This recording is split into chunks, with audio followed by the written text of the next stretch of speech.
mar okinyi makawuono. Dago mar mondo mi asoma ne moko kuom ote manyakwara Ramogi Ajwang' chwalo no okinyi makawuono ka bende wantiere live achiel kachiel e Ramogi Radio okinyi makawuono. Ote thoth ahinya. Ote makamago adwa nasomgi mar mondo mi daktari oduoka ne moko kuom penjo kachiel kod wanyalo wacho ni ng'ikruok makoni kod kocha madogo mar mondo mi oler ahinya nyato ikumba mar thieth mar SHA James Obuba ng'isa ka ni Joyce Oduor en gima lit ni ing'ado wa pesa mang'enya mano SHA to jomoko conspire mondo okwal pesa gi kaka wasewinjo e osuptende moko e kaunti makaluo. Sirikal timo ang'o ne jogi?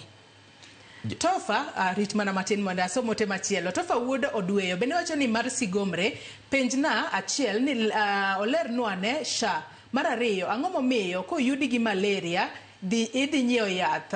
Mar adek dibed ni jodito madongo mag sirikal pesa mag thieth gi benefit mana gin giwegi mag akuku tieno mar Thimlich Ohinga Migori County bende ng'isa ka ni Joyce penjna daktari ni to en chenro mage magin go kod rawere mayande oketh internship margi dipo ni rowere gi idwoko gi e klas. Mar ariyo owacho ni oler ni to jok mayande yuak ni president ne olando ni ondik gi ayanga kochakre Julai to ginto giwacho ni inyalo chak chul gi mongirore Septemba.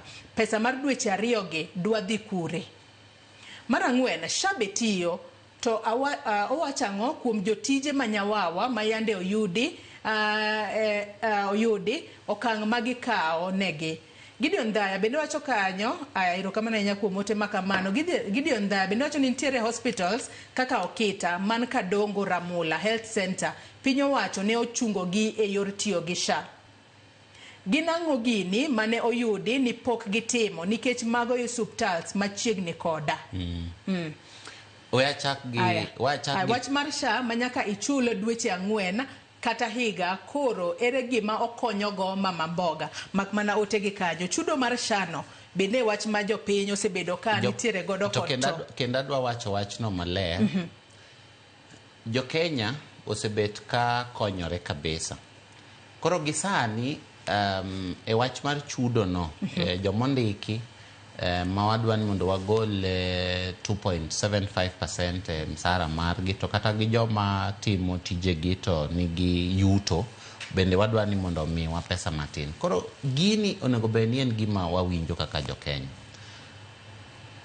Okumba mar thieth kaka waluonge no okumba onego beno geng'o wate. Ogeng'o ng'at matuo to ogeng'o ng'at mok tuo. Ogeng'o ng'at manigi pesa to gi ng'ama onge go. Ogeng'o ng'at ma old to gi ng'at ma young.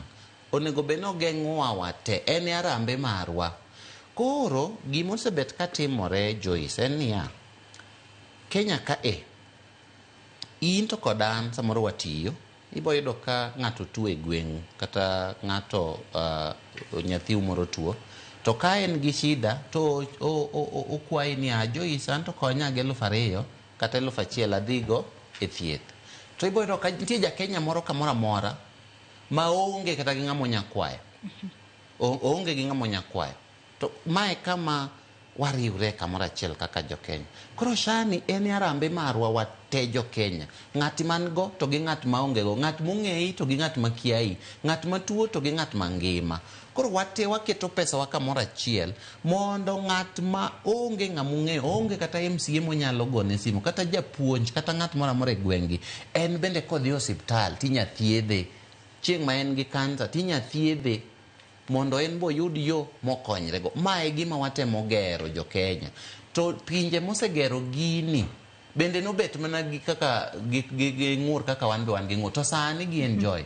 Kani chako wach ma waluongo ni National Health Service NHS UK tarik 5 dwe mar 7 1948 ng'ur ne nitie karibu higni 7. To koro penje ni ang'o momiyo sani koro chak chenro mano mar chulo SHA e higa to nitiere jomoko masiche moko onge nyalo mano mar chulo pesa ni e higa owinjo beni ichule man wan kaka migawo mar thieth nyocha uneno ka ji ne chudo dwe ka dwe.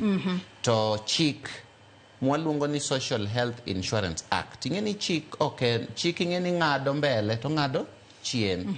Chik karane jod bura ma ka jood bura biro kato penj gi uru jood bura ema ong'ado chik ni mondo ji ochudi higa ka higa ma bende giwacho ni wan joma nie od thieth wasebet ka ok wati gi chike yo makare ma samoro gidwano tan mondo omakwa nikech chik kaka ne gindiko en ni onego bed ni chudo dichiel e higa to mano dong bedo disadvantage ne